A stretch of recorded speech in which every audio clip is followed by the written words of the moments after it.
Oke, yang pertama pengertian inflasi. Inflasi adalah suatu keadaan perekonomian ketika harga-harga secara umum mengalami kenaikan. Inflasi juga merupakan gejala ekonomi yang tidak pernah dapat dihilangkan secara tuntas. Jenis-jenis inflasi. Jenis-jenis inflasi ada 4. Yang pertama ada jenis inflasi ringan. Inflasi yaitu inflasi yang kenaikan harganya di bawah 10% per tahun. Yang kedua ada inflasi sedang, yaitu inflasi yang kenaikan harganya antara 10-30% per tahun. Yang ketiga ada inflasi berat, yaitu inflasi yang kenaikan harganya antara 30-100% per tahun.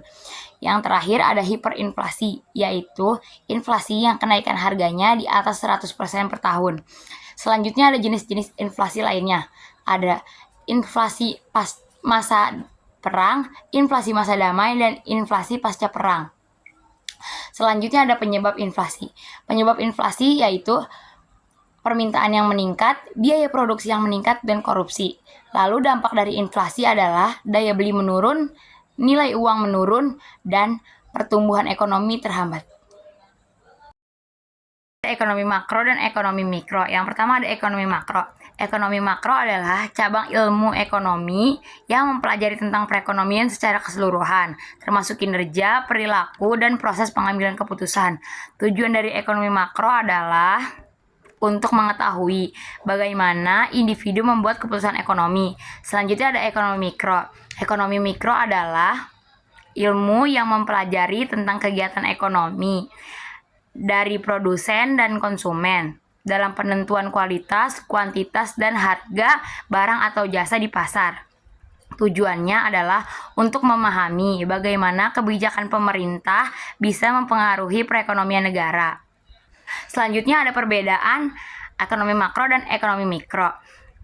Ekonomi makro membahas tentang kebijakan fiskal dan kebijakan moneter, serta hubungan antar perekonomian dan faktor-faktor seperti sosial, politik, dan lingkungan. Sedangkan ekonomi mikro membahas tentang teori pasar, teori produksi, dan teori harga.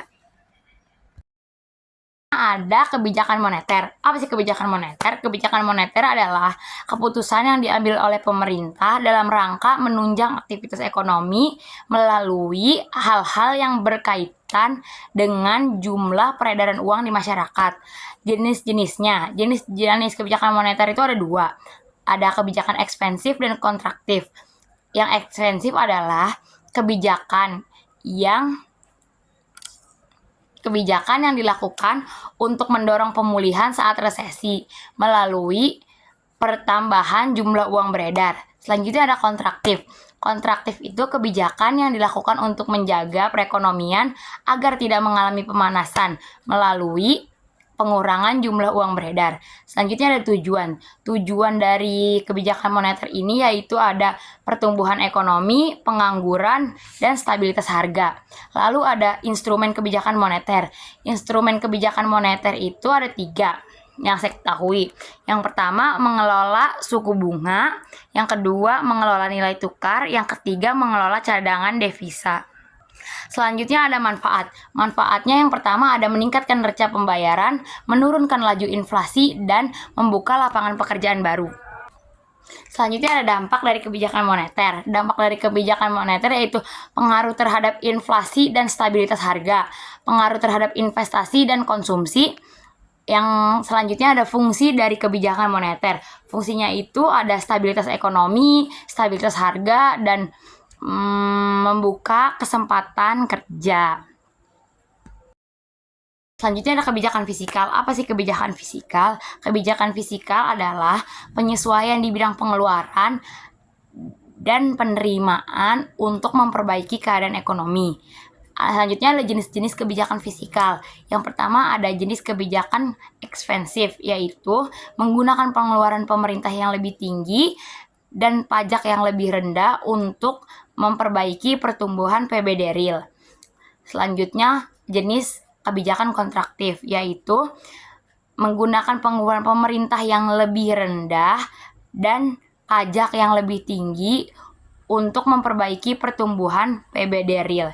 Selanjutnya ada instrumen dari kebijakan fiskal. Yang pertama ada sistem perpajakan, yang kedua ada politik anggaran.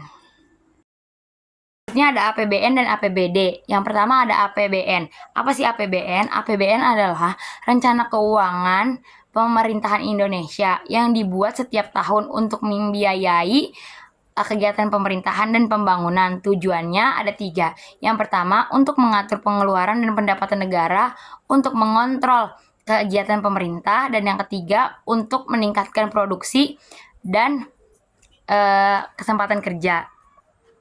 Selanjutnya ada APBD. Apa sih APBD itu? APBD adalah rencana keuangan daerah yang dibuat dalam jangka waktu 1 tahun. Lalu tujuan dari APBD adalah membantu pemerintahan untuk mencapai tujuan fiskal. Yang kedua, meningkatkan koordinasi pada setiap bagian-bagian yang berada pada pemerintahan daerah. Pada bagian yang ada dalam pemerintahan maksud saya. Oke, segitu dulu penjelasan tentang kebijakan moneter, kebijakan fiskal, APBN dan APBD, inflasi. Dari saya, kurang lebihnya mohon maaf. Wabillahi taufiq wal hidayah. Wassalamualaikum warahmatullahi wabarakatuh.